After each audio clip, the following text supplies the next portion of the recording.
Here I have Samsung Galaxy A04s, and today I'm going to show you how to copy contacts on this device.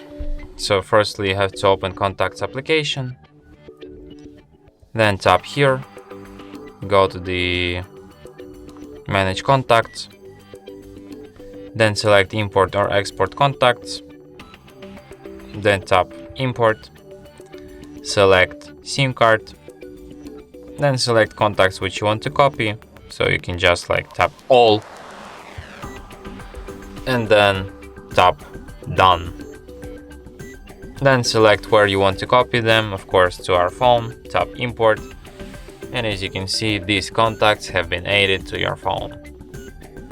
Very nice, impressive. And that's it.